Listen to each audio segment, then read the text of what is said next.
Today I will be showing you how to create a cylinder in Onshape.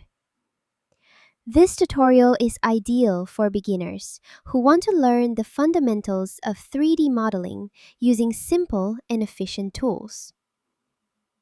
Start by logging in to your Onshape account and opening a new document. Once inside the workspace, click on the Sketch tool and select a plane. The top plane is commonly used, but you may choose any plane depending on your design needs. Next, select the Circle tool and click on the center point of the plane. Drag outward to form a circle. To make your model precise, add a dimension by clicking the circle and entering your preferred diameter. For this example, let's set it to 40 millimeters. After defining the circle, click the check mark to exit the sketch. Now, choose the Extrude feature from the toolbar.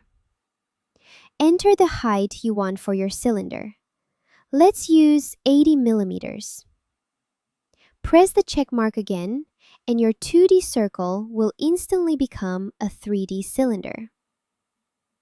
Rotate the model to inspect your work and ensure the dimensions are correct. Practicing these simple steps will help you become more comfortable with Onshape's interface and prepare you for more complex designs. And that is how you create a cylinder in Onshape. Thank you.